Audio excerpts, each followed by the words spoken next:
네, 오늘도 예배의 자리와 은혜를 사모하는 마음으로 나오신 우리 모든 성도님들을 환영하고 하나님의 이름으로 축복합니다. 네, 오늘 평소보다 더 많이 오셔서 조금 긴장이 되네요. 자, 우리 옆에 계신 분들과 인사하겠습니다. 사랑하고 축복합니다. 인사하겠습니다. 사랑하고 축복합니다.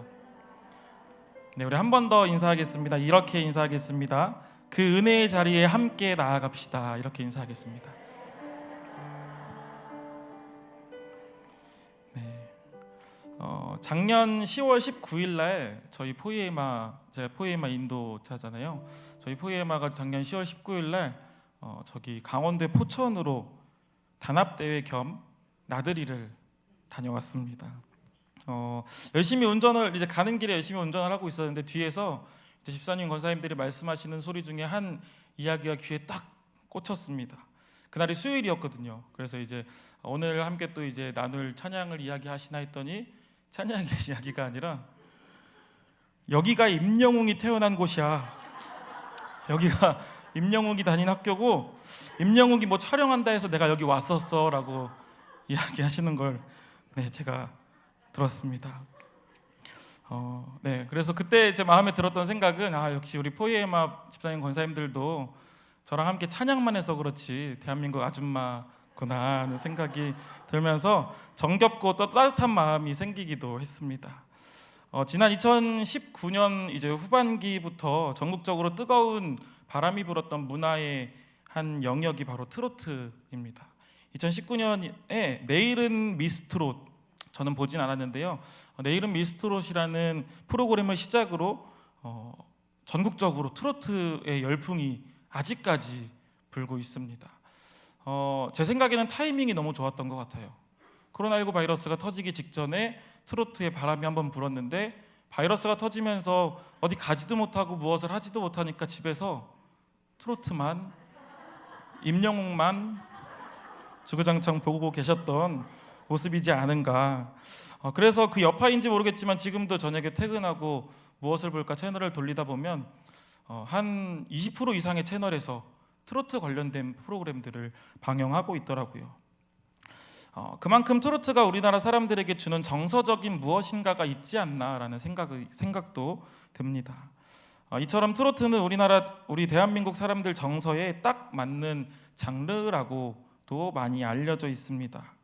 트로트는 기존의 국악을 비롯한 한국 전통 음악과 그리고 서양 블루스 계통의 음악 문화가 섞인 장르라고 합니다.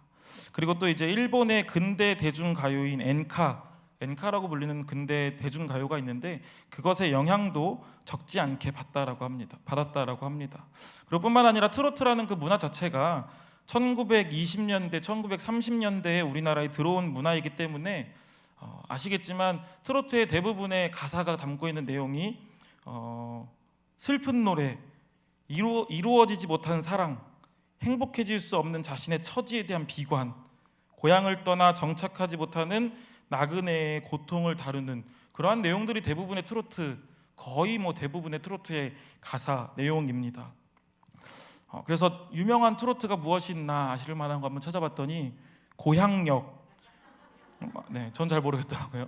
돌아와요 부산항에, 보릿고개, 당돌한 여자, 고장난 벽시계, 사랑밖에 난 몰라, 이런 아주 유명한 트로트들이 우리의 마음을 울렸다라고 합니다.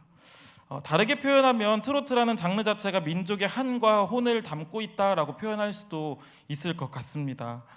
찬송가의 고백 22번째 시간이라고 해놓고 트로트 이야기만 했는데요. 우리나라에 이렇게 트로트가 있듯이 민족의 혈통에 혼을 담은 노래의 종류가 또 한 가지 있다고 합니다. 그것이 바로 흑인 연가라는 장르입니다. 오늘 함께 살펴볼 찬송가 147장 거기 너 있었는가라는 찬송가는 흑인 연가라고 불리는 장르에서 시작된 찬양입니다.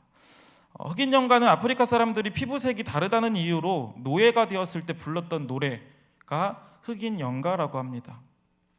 흑인들의 고유한 아프리카적인 요소와 그리고 노예로 팔려간 그 타지에서 경험한 기독교적인 요소가 결합되어져서 만들어진 노래가 흑인 연가라는 것이죠. 그리고 흑인 연가는 이제 그 노예이기 때문에 열심히 일을 했겠죠. 노동요 지만서도 단순히 일할 때 불렀던 노래를 뛰어넘어서 그들 마음 가운데 있었던 저항 의지, 백인에 대한 저항 의지와 그리고 자유에 대한 열정이 특히 신앙으로 승화된 특징을 가지고 있는 노래가 흑인 연가라고 합니다. 그래서 흑인 연가는 다음과 같은 주제들을 특징으로 가지고 있다고 합니다. 지금 말씀드릴 네 가지는 특히 기억하진 않으셔도 되는데요. 오늘 말씀의 이해를 위해서 함께 나누는 거니까 그냥 이해하면서 넘어가시면 될 것 같습니다. 흑인 연가의 첫 번째 주제는 자유를 향한 열망이라고 합니다. 자유를 향한 열망, 혹독하고 고된 그 시련의 삶에서부터 해방되어서 자유롭고 평등한 삶을 살아가는 것에 대한 자유에 대한 열망을 가지고 있는 주제가 첫 번째 특징이라고 합니다. 두 번째는 신앙을 통한 위로입니다. 모진 압박과 서름을 당해온 자신을 신앙으로 승화시켜서 예수 그리스도의 삶의 고통에 대한 위로를 받고자 이제 예수님의 그 삶에 자신의 그러한 어려움들을 대입시키는 것이겠죠. 신앙으로 극복해 보고자 하는 그러한 의지를 이야기하는 것입니다. 세 번째 특징은 정의에 대한 열망이라고 합니다. 정의롭다 할 때 그 정의를 이야기하는 건데요. 노예로 살아가던 흑인들이 자신들을 학대한 사람들에 대하여 심판할 수 있는 정의에 대한 열망을 이야기하는 겁니다. 그래서 이제 흑인 연가들을 살펴보면 가사나 그런 어떤 내용들이 다소 공격적이고 전투적인 열망을 담고 있는데 이제 그것이 현실적으로 자신들의 그 현세에서 불가능하기 때문에 하나님께서 정의로 그들을 심판해 주시기를 바라는 마음에서 그러한 흑인 연가들을 또 만들었다라고 합니다. 마지막으로 네 번째 주제는 미래를 향한 소망입니다. 죽음 이후의 천국을 바라보면서 그 다음에 있을 우리의 이어지는 그 천국에서의 삶을 꿈꾸고 기대하면서 미래에 대한 염원과 소망을 다루고 있다라는 것이 흑인 연가의 특징이라고 합니다. 당시 흑인들은 노예로서 그 무엇도 할 수 없었고 또 특별히 지배계층인 그 백인들의 어깨 너머로서 신앙을 접하긴 했지만 신앙을 그렇게 접했음에도 노예이기 때문에 피부색이 다르다라는 이유로 함께 예배를 드릴 수 없었던 그러한 현실에 주저하게 됩니다. 그래서 그들의 그 감정을 표현하고 표출할 수 있었던 유일한 방법, 노동요를 가장한 자신들의 이제 노래를 만드는 것이었던 것이죠. 그래서 그러한 노래를 부름으로써 위로와 행복을 느낄 수 있었던 것입니다. 자유로운 미래를 향한 마음에 신앙적인 요소를 곁들여서 부른 노래가 흑인 연가다라는 것입니다. 그런데 사실 이 흑인 연가조차도요, 처음에는 저속한 노래라고 취급을 받았다라고 합니다. 이건 역시 피부색이 다르다라는 이유로 그들이 부르는 노래는 저속한 노래야라고 생각을 했다라는 것이죠. 그러나 시간이 지나면서 이 흑인 연가가 지금 우리가 알고 있는 가스펠 그리고 재즈, 블루스와 같은 장르의 모태가 되어준 아주 음악적으로는 또 중요한 요소를 담당하고 있다라고 합니다. 아까 말씀드렸던 것처럼 찬송가 147장은 이 흑인 연가에서 시작되어진 찬송가입니다. 미국 그 노예 제도 아래에서 극심한 고통을 당하고 있던 흑인들이 십자가에 달리신 그리스도에게서 자신들의 모습을 발견하고 같은 마음으로 나도 그리스도의 고난에 동참하겠다 하는 마음으로 기록한 노래들이라는 것이죠. 특히 오늘 함께 나눌 찬송가는 반복적으로 거기 너 있었는가라는 질문을 하면서 그리스도의 고난에 동참해야 한다라는 것을 계속해서 이야기하고 있는 겁니다. 너는 얼마나 그리스도와 연합하고 있는가라는 질문을 하고 있는 것이죠. 그리고 그리스도의 그 구속이 얼마나 너의 이야기인가 하고 묻는 찬양이 찬송가 147장이라는 것입니다. 특별히 이 찬송가의 특징이 한 가지 더 있는데요. 우리 기독교의 특징 중에 제일 빼놓아서는 안 되는 두 가지, 예수 그리스도와 부활에 대해서 찬양하고 있다라는 것입니다. 특별히 1절부터 4절까지는 그리스도의 십자가를 주제로 하고 있고 5절은 부활 사건에 집중하면서 거기 너 있었는가 그때라고 질문을 던질 때에 후렴 가사에서 하나님을 예수님을 경외하는 마음으로 떨린다, 영광을 올려드린다라는 고백을 담고 있는 것이 오늘 찬송가 147장 거기 너 있었는가라는 찬송가라는 것입니다.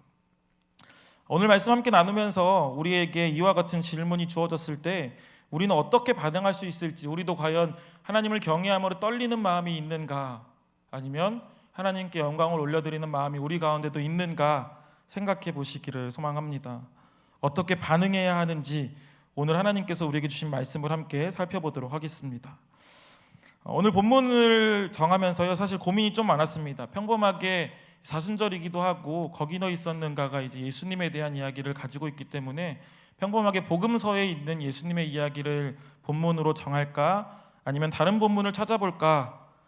처음에 제가 기도하는 중에 하나님이 마음을 주신 거는 바울 서신 중에서 이제 말씀을 좀 정해서 함께 말씀을 나누고자 하는 마음이었습니다. 그런데 이제 말씀을 계속 찾아보던 중에 문득 바울 서신이 아니라 하나님께서 바울 사도를 부를 때에 거기 너 있었는가라는 질문을 던지는 모습이 마음속에 남았습니다. 그래서 오늘 본문의 상황은 대략 이렇습니다. 초대교회의 굉장한 부흥과 성장이 나타나던 그때에 사도들이 모든 일을 감당하기 어렵게 된 것이죠. 그래서 사도행전 6장 2절부터 4절 말씀 우리 같이 한번 읽어보도록 하겠습니다. 함께 했습니다. 12사도가 모든 제자를 불러 이르되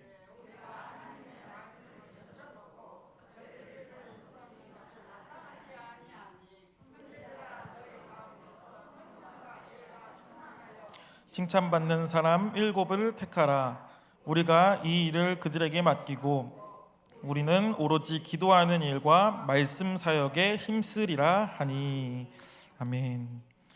이렇게 해서 성령과 지혜가 충만하여 칭찬받는 7명의 집사가 사도들을 대신해서 이제 성도들을 케어할 보듬어줄 집사가 선택되게 된 것입니다. 그리고 우리가 잘 알고 있는 스데반 집사님은 더욱더 열심히 복음을 전하다가 순교하는 모습이 이제 사도행전에 기록되어져 있습니다. 그래서 이 스데반 집사님의 순교라는 사건을 통해서 예루살렘 성 안에 있던 그리스도인들은 이제 흩어지게 됩니다. 이 성 안에서 나도 예수님을 믿었다가는 나도 죽을 수도 있겠구나. 내가 여기서 돌에 맞아 죽느니 고향을 떠나서라도 예수님을 믿으며 살아야겠다라는 마음으로 사방팔방 흩어지게 되는 것이죠. 사실 하나님께서 스데반 집사님의 이 죽음을 열방으로 복음이 흩으신 너무나도 중요한 계기로 사용하셨다라는 것이 우리에게 또 중요한 의미가 있습니다. 하지만 이 사건으로 그리스도인들을 향한 핍박이 그치지는 않았습니다. 당시 사회적으로 최고의 지위를 가지고 있던 사울이라는 사람이 흩어져서도 예배를 드리는 그리스도인들을 여전히 못마땅해 했던 것이죠. 사도행전 9장 1절부터 2절 말씀 우리 한 번 더 함께 읽어보도록 하겠습니다. 함께 읽습니다. 사울이 주의 제자들에 대하여 대제사장에게 가서 다메섹 여러 회당에 가져갈 공문을 청하니 이는 만일 그 도를 따르는 사람을 만나면 남녀를 막론하고 결박하여 예루살렘으로 잡아오려 함이라. 아멘. 흩어졌지만 계속해서 예수님을 믿고 있는, 따르고 있는 그 사람들이 마음에 들지 않았던 것이죠. 만족할 수가 없었던 것입니다. 그래서 공식적으로 그들을 체포해 오겠다고 하면서 구속영장을 달라라고 이야기를 하고 있는 것이죠. 그래서 다메섹에 모여서 예배를 드리고 있는 그리스도인들을 핍박하러 사울이 이동하고 있습니다. 그 이동하던 중에 사울의 인생에 있어서 가장 큰 전환점이 찾아오게 됩니다. 사울이 핍박하던 예수님께서 직접 사울에게 이야기하는 것이죠. 본문 4절부터 6절 말씀을 제가 다른 버전, 유진 피터슨 목사님의 메시지 성경의 버전으로 읽어드리겠습니다. 그가 바닥에 쓰러졌는데 한 음성이 들려왔다. 사울아 사울아 왜 나를 해치려고 하느냐. 그가 말했다. 주님 누구십니까? 나는 내가 핍박하는 예수다. 너는 일어나 성 안으로 들어가거라. 내가 무엇을 해야 할지 말해줄 사람이 거기 있다. 이제 사울은 여전히 다메섹으로 계속해서 향하고 있습니다. 그렇지만 자기의 의지로 그리스도인들을 핍박하러 가고 있던 그 발걸음이 이제는 자기의 의지라는 하나도 남지 않고 누군가에 의해 다메섹으로 가야 하는 발걸음으로 바뀌게 된 사건이 사울에게 나타나는 것이죠. 예수님께서 말씀하신 거기로 나아갈 수밖에 없고 나아가게 된 것입니다. 예수님을 만난 순간 사울은 자신을 죽이고 또 죽이면서 거기라는 은혜의 자리로 나아가게 된 것입니다. 이후에 사울이 어떻게 됐는지는 우리 모두가 알고 있습니다. 하나님께서 예비하신 아나니아라는 사람을 통하여서 안수를 받자 가리었던 눈에서 비늘이 떨어지면서 다시 볼 수 있게 되었고요. 그리고 세례를 받고 우리가 알고 있는 이방인의 사도 바울로 거듭나게 되는 것입니다. 사울에게 있어서 다메섹, 유다의 집이라고 불리는 그곳은, 거기는 삶이 변화되는 자리입니다. 그리고 영원한 생명을 알게 되는 은혜의 자리고요. 거기는 지난 과거를 모두 용서받을 수 있는 용서의 자리였습니다. 또한 경멸하던 사람들을 이제는 사랑하게 되는 사랑의 자리가 바로 거기라는 것이죠. 그렇다면 우리의 거기는 어디인지 한번 생각해 보시기를 소망합니다. 내가 변화되어야 하는 곳, 변화되었던 곳, 내가 나아가야 할 곳이 어디인지 생각해 보자라는 것입니다. 말씀을 준비하면서 조금 오래된 책 한 권을 접하게 됐습니다. 지구촌교회 원로 목사님이신 이동원 목사님의 책인데요, 거기 너 있었는가라는 책입니다. 근데 이 책의 제목은요, 사실 처음에 거기 너 있었는가가 아니라고 합니다. 원래 그 제목은 예수님의 십자가 고난이 주는 교훈이라는 제목이었다라고 합니다. 그런데 이제 출판되는 과정에서 거기 너 있었는가라는 제목으로 바뀌었다라는 것이죠. 십자가 사건을 바라보았던 목격자들의 관점으로 예수님을 보고 그들에게 던져지는 거기 너 있었는가라는 질문에 대한 책이 이 거기 너 있었는가라는 책입니다. 그리고 실제로 이 책의 이제 세부적인 내용들은 이동원 목사님이 그 당시에 교회에서 고난 주간에 설교했던 내용들을 토대로 한 내용이라고 합니다. 이 책의 내용을 보면 군중들의 관점부터 시작해서 가룟 유다의 관점, 베드로의 관점, 빌라도, 바라바, 아리마대 요셉, 막달라 마리아, 도마, 헤롯, 엠마오 길이에 있던 두 제자, 이러한 사람들, 예수님의 그 십자가 사건을 바라보았던, 목격했던, 곁에 있었던 그 사람들의 관점으로 바라본 책의 내용이라는 겁니다.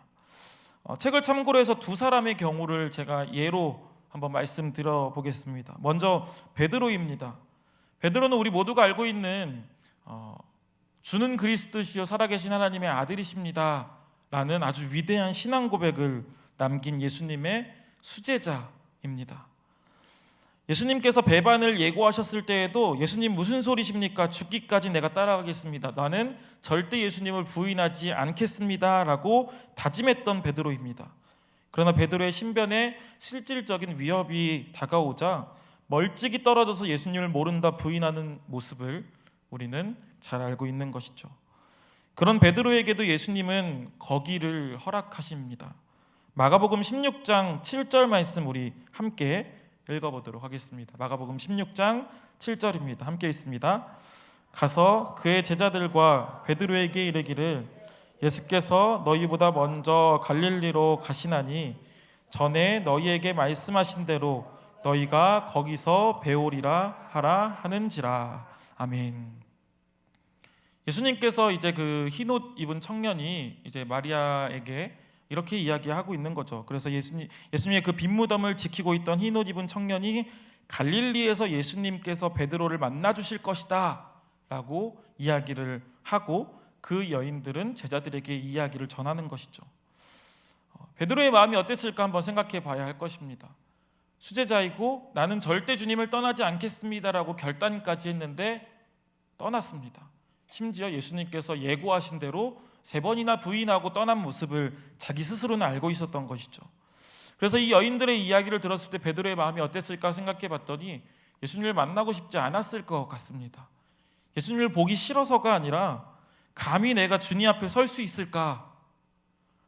그렇게 내가 자신하고 또 위대한 신앙 고백을 했는데 무너진 자기 자신의 모습을 알고 있기에 예수님을 볼 자신이 없지 않았을까라는 것이죠. 그런 베드로의 마음을 아셨던 예수님께서 반드시 내가 너를 만날 거야. 거기로 와. 거기서 내가 너를 만나줄게 라고 말씀하시는 것이죠. 거기에서 보자 하시고 마침내 예수님은 거기에서 실제로 베드로를 만나십니다. 여기서 말하는 거기는 베드로를 향한 예수님의 사랑의 자리입니다. 너가 나를 부인했니? 괜찮다. 나는 그래도 너를 사랑한다. 베드로는 실패했고 육체에 졌지만 그 육체를 이긴 예수님을 만날 수 있었던 은혜의 자리가 베드로에게 있어서 거기라는 것이죠. 한 번 더 살펴보겠습니다. 밀란을 꾸미고 살인죄를 범했던 강도 바라바의 관점입니다. 예수님을 믿지 않는 사람입니다. 그러나 우리가 알고 있듯이 예수님 덕분에 죽음에서 살아난 사람입니다. 바라바에게 있어서 거기는 죽음의 문턱이었습니다. 이제 내가 심판받아 죽기 직전에 있었는데 예수라는 사람이 십자가에 달려 죽게 되기에 바라바는 풀려나게 된 것이죠. 거기 죽음의 문턱에서 바라바는 예수님을 만나게 된 것입니다. 예수님께서, 근데 우리가 기억해야 하는 건 예수님께서 바라바를 살리시기 위해서 십자가에 달린 건 아니라는 겁니다. 이해되시나요? 예수님께서 십자가에 달렸기 때문에 바라바가 풀려난 건 맞지만 바라바를 살리시기 위해서 십자가에 달리신 건 아닙니다. 그러나 예수님의 십자가에서 죽으심이 있었기 때문에 바라바가 살아난 것은 맞는 것이죠. 교회 역사 뒤편에 내려오는 전승, 이제 흘러내려오는 그런 전승에 따르면 바라바는 나중에 그리스도인이 되었다라는 이야기가 있습니다. 풀려나서 예수님께서 십자가에 달려 죽으시는 모습을 멀리서 지켜봤다고 합니다. 그리고 그 순간 마음속에 메시아여 당신은 나 때문에 죽었습니다라는 고백이 나왔다라는 것이죠. 그 후에 바라바는 만나는 사람마다 예수님께서 그리스도임을, 참 메시아임을 증거하며 살았다라고 합니다. 그분이 나 때문에 죽었습니다. 예수님은 나 때문에 죽었습니다. 바라바에게 있어서 거기는 생명의 자리입니다. 바라바에게 있어서 거기는 용서의 자리인 것입니다. 말씀을 정리하면서 나아가 보도록 하겠습니다. 우리 성도님들 조금 쉬운 질문 한번 드려볼까요? 예수님께서 이 땅에 왜 오셨는지 아시나요? 마태복음 20장 28절에 보면 이렇게 기록되어져 있습니다. 인자가 온 것은 섬김을 받으려 함이 아니라 도리어 섬기려 하고 자기 목숨을 많은 사람의 대속물로 주려 함이니라. 아멘. 예수님께서 이 땅에 오심은 많은 사람의 대속물로 자기 자신을 주려 했다라는 것입니다. 예수님의 이 땅에 오심은 베드로를 위해서, 바라바를 위해서, 그리고 사울을 위해서, 그리고 나를 위해서입니다. 그런데 잘 기억하시길 소망합니다. 그런데 분명히 밝히고 계신 것은 많은 사람의 대속물로 주기 위해서 오셨다라는 것입니다. 내가 죽어야 할 거기에서 예수님께서 대신 죽으셨습니다. 그런데 예수님께서는 그 죽음의 자리에 가셨으면서도 우리에게 다시 돌려주시는 건 은혜의 자리, 사랑의 자리 거기, 용서의 자리 거기, 회복의 자리 거기, 생명의 자리 거기를 우리에게 허락하셨다라는 것이죠. 자신은 죽음의 자리로 나아가면서까지 우리에게 이러한 은혜의 자리들을 허락하시는 분이 바로 우리 예수 그리스도인 줄로 믿습니다. 그렇다면 우리도 오늘을 살아갈 때에 나 때문에 예수 그리스도께서 죽으셨다라고 증거하고 고백하며 살아가야 하는 줄로 믿습니다. 오늘도 우리 너무 은혜롭게 찬양을 함께 나눴었는데요. 십자가의 전달자라는 찬양을 아까 함께 고백했었죠. 콘티가 이제 저희 포위에만 한 달 전에 미리 나오거든요. 그래서 나왔었는데 이 찬양 콘티를 보지 않고 제가 말씀을 준비했습니다. 뭐 제가 인도할 때면 받겠지만 인도하지 않아서 준비하지 않고 보지 않고 올라왔는데, 와서 함께 찬양을 하는데 사울의 고백이 이러지 않았을까, 베드로의 고백이, 바라바의 고백이 이러지 않았을까 하는 마음을 주셨습니다. 제가 그냥 가사를 한번 쭉 읽어드리겠습니다. 난 지극히 작은 자, 죄인 중에 괴수, 무익한 날 부르셔서 간절한 기대와 소망, 부끄럽지 않게 십자가 전하게 하셨네. 어디든지 가리라 주위에서라면 나는 전하리 그 십자가, 내 몸에 밴 십자가, 그 보혈의 향기 온 세상 채울 때까지. 이렇게 살아야만 하는 것 같습니다. 예수님께서 날 위해 거기 죽음의 자리에 가셨고, 날 위해 거기 생명의 자리를, 사랑의 자리를, 은혜의 자리를, 용서의 자리를, 회복의 자리를 허락하셨기 때문입니다. 예수님께서 물으시는 거기 너 있었는가라는 이 질문은 절대 질책의 질문이 아닙니다.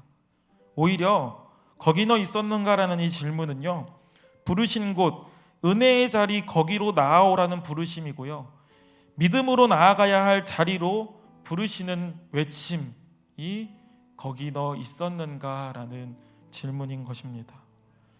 이제 우리는 예수님의 그 사랑을 기억하며 경외하는 마음으로 떨리고 또 영광 올려드리며 나아가야 할 것입니다. 더욱이 사순절의 시간을 보내실 때에 주님께서 나를 부르시는 거기는 어디인지 기억해야 할 것입니다. 과거의 거기를 기억하기보다는 이제 내가 나아가야 할 나를 부르신 은혜의 자리 거기, 생명의 자리, 용서의 자리 거기로 나아가시기를 소망합니다. 지금 우리 삶에 주어진 자리가 버겁고 힘들지라도 나를 은혜의 자리로 불러주신 예수님을 기억하며 날마다 승리하는 우리 성도님들 되시기를 간절히 소망합니다. 기도하겠습니다. 할렐루야. 사랑과 은혜가 많으신 주님, 오늘도 우리에게 주님의 사랑과 은혜를 허락하여 주시어 주님 말씀 들으며 결단하고 또 주님의 은혜와 사랑을 누리며 나아갈 수 있도록 인도하시니 감사합니다. 주님, 이미 우리에게 은혜의 자리를 허락하신 줄로 믿습니다. 내가 거기에 있었습니다. 이제는 주님께서 나를 다시 한번 생명의 자리, 은혜의 자리, 사랑의 자리, 용서의 자리, 회복의 자리로 부르시고 계십니다. 주님, 우리가 거기에 있기를 소망하오니 우리 삶 가운데 더욱더 깊이 임재하셔서 주님 부르시는 그 은혜의 자리 거기로 나아가기로 결단하는 우리가 될 수 있도록 인도하여 주시옵소서. 특별히 사순절의 시간을 보낼 때에 주님의 은혜를 기억하며 날마다 주님을 묵상하며 하나님을 경외함으로 떨리며 나의 삶으로 주님께 영광 올려드리는 귀한 우리의 삶이 될 수 있도록 인도하여 주시옵소서. 오직 주님께서 언제나 우리 가운데 크신 능력과 사랑으로 함께 하실 것을 믿습니다. 감사합니다. 주님, 예수 그리스도의 이름으로 기도합니다. 아멘.